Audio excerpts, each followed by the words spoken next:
Hey everybody, welcome to my garage. Just wanted to hop on here for a few minutes and share some thoughts and ideas with you about sandblasting, etching glass. I've only been doing it for about a month, but I've learned a lot. So I kind of wanted to hop on here and kind of go through what I've learned with you, kind of the steps that I've been through, and what's worked and what didn't, and how I progressed. Had a lot of people ask me, what I'm using as far as media goes, and what kind of compressor, and what kind of air gun, air blaster, whatever. And I had all the same questions too. In fact, I had a lot of questions, and I looked and I looked and I asked a lot of people. And, I think a lot of the answers that I got were overkill, because there are a lot of people that do sandblasting, but it's not glass etching. And there's a lot of people that do glass etching and granite etching and things like that. And it's really professional, and they need a lot more gear, I think, than what I need, and what probably a lot of people in this group and other similar groups are looking for. It really honestly doesn't take a lot, but it took a lot of learning for me to get to that point, to figure out what I need and what I don't need. And there was one video in particular that I saw on YouTube that later on in my learning experience, and I say that like a couple of weeks ago, I learned what I can kind of combine for really good results. So mainly what I do is glass etching, and I do mugs, ceramic as well. So I haven't done a whole lot. I mean, I'm just starting. So I think maybe that's one reason that this video might help a lot of you guys too in figuring out, what do you need? Where do you start? For me, the first thing was I got a Cricut, and I was able to start making masks, stencils to sandblast with. And that kind of made all the difference in the world. And I didn't want to break my budget, break the bank and buy a whole bunch of stuff. One, to find out that, well, I might not really like doing this, but number two, it's like, I know that I don't need a huge, giant compressor to etch a little piece of glass. So, so began the learning for me. So I guess what I'll do is kind of start off and show you what I started off with after I got my Cricut and figured out how to kind of make the masks, and then progress on to sandblasting. So bear with me in my messy garage, and I'll kind of show you what I've done and what I'm doing. Okay, so I know this is a major mess, and I'm sorry, it's just my garage. But this is what I started with. I wanted to do some etching. I knew it didn't take a lot, so I spent $14, and I got a plastic tote. It's not, fancy. And the worst thing about it, though, is that it's not perfectly clear. It's somewhat opaque. But, it's got the lid. I cut a couple of holes in it here, put some, what's this stuff? Pipe insulation on here, so that I can reach my arms in. And this is what I started off with, and I'm going to be careful because you can see that it's just, this stuff goes everywhere. I started off with this Master brand air eraser, and it really does a good job. I mean, you can make some really cool stuff with this. It takes time.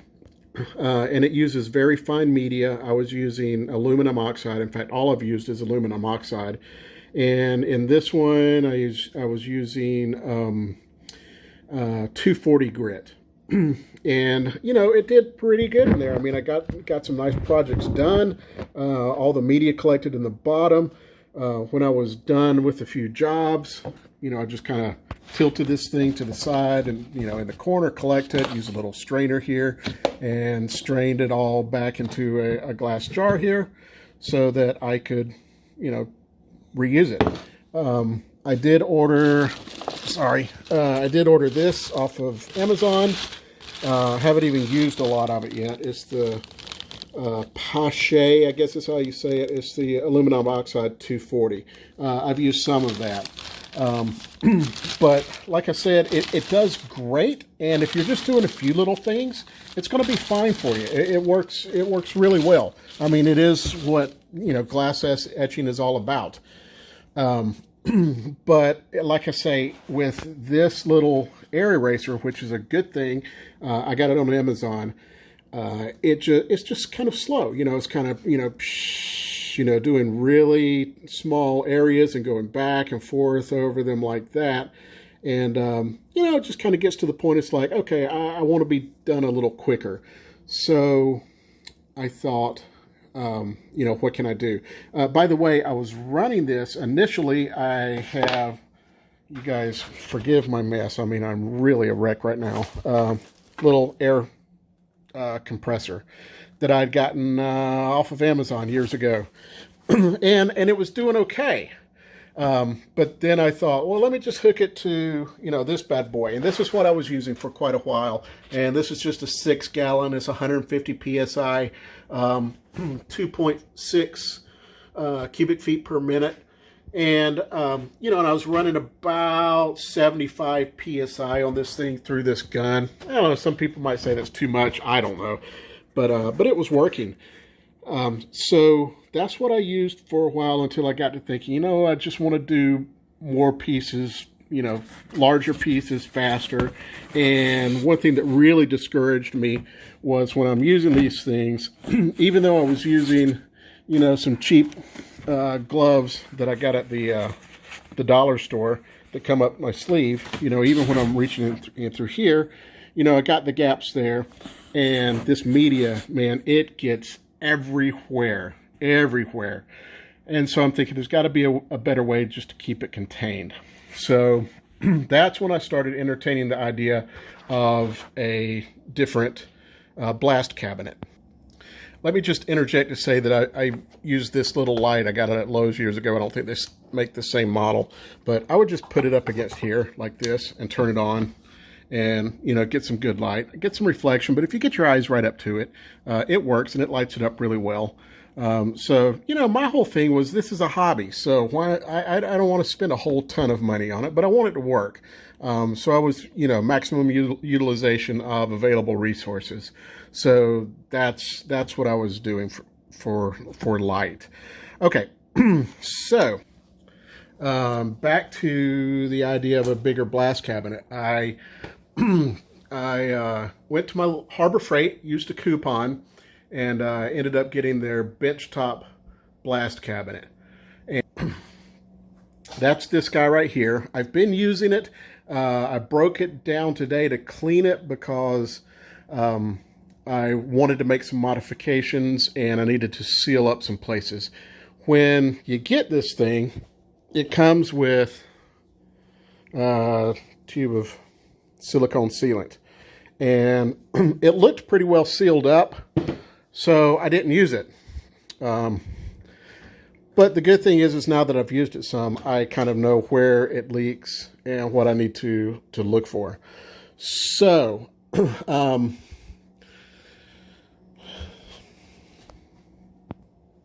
here's the thing with this blast cabinet is that it requires a lot more airflow than my pancake air compressor could put out.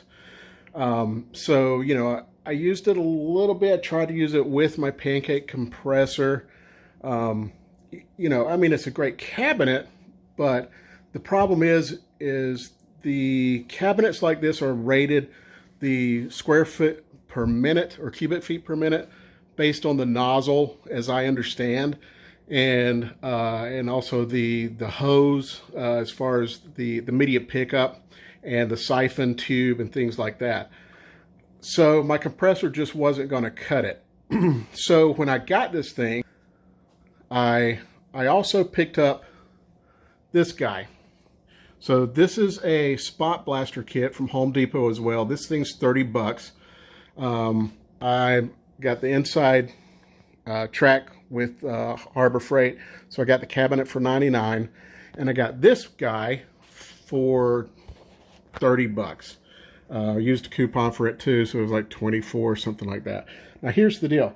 This holds your media, and it requires 3.5 cubic feet per minute at 50 psi. And it comes with its own gun. So this in itself is a complete sandblaster kit. So you could take this out in the yard, you could use it, you could use it in here, and it'll do fine because it comes with its own pickup hose, and it comes with its own gun. Now I've done a little something different here that has been fabulous. I've combined these two. Now what I've done is basically using the cabinet as a cabinet and not using it with its gun. I'm not using its siphon tube. I'm not using its pickup tube. None of that. As a matter of fact, here in my mess, here's the siphon tube that came with it. There's the pickup tube that came with it. And so I'm not using either of those. I'm using what came with the 50-pound spot blaster. And what I've done is I've put my media in here, and you can see it just kind of sits down there in the bottom. That is 150 grit. I wanted to up it a little bit. So that's aluminum oxide 150 grit. And so the pickup tube here goes to the gun. So I have run this into the back of the cabinet. I added a little moisture trap here. And so now we'll go and we'll look inside the cabinet and show you what's happening in here. So there you can see where both of those come in. Now this gun is the one that came with the spot blaster, not the one that came with the cabinet. So it's picking up the media from the spot blaster over there, not from media that's collected down here. Normally the siphon tube would sit here and it would suck up the media. I've just heard a lot of problems that people have had with siphon tubes not working. Sometimes it works, sometimes it doesn't, it gets clogged, blah, blah, blah. And I thought, I don't want to fool with that. Plus, that thing works great with my compressor. Now, I'll go ahead and tell you this, that I did eventually upgrade my compressor because while it does work great with this thing, it just runs all the time. So, I use this for other things, chores around the house, brad nailing, floorboards, things like that. So I didn't want to wear it out. So I did go ahead and get a compressor from Lowe's. This is a Cobalt. It's 4.5 cubic feet per minute. It's 26 gallons. This thing ran me $309. So that's the biggest investment that I've made so far. But it runs well, and it handles all of this very well. I could probably, use the siphon tube and the gun that came with this, but this is rated for more than that, even that can put out. Like I say, for what I'm doing, the glass etching, it's fabulous. I'm using that gun that came with that, and it's pulling the media from that. Now, I broke this down today to clean it out, like I said, because I now see where it leaks. Obviously, it leaks around here. It leaks around here. I haven't hooked up a vacuum system for it yet. And it leaks in the back around the vent back there. And there's some other places, but I'm just going to go around the inside. And I got some premium silicone. I'm going to tear this out. You can kind of see it's just kind of, the silicone that came with it is just kind of not great. So I'm going to pull all that out and reseal it. So that's why it's broken down like that. That's why you don't see the screen in here right now. So this thing is working like a champ. These two things put together is working, I mean, just beautifully. I have a little cart here. Like I say, I broke it down today. I wanted to make some modifications to it. So I was thinking, you know, I've been using this up here on the workbench, and it's flowing into the back of the cabinet here. It's got a little bit of gravity working, you know, for it. But I'm thinking, I think it'll probably do okay if I make one modification, and I'll show that to you right now. So I've taken it from the bench top and put it on the bottom of the cart here.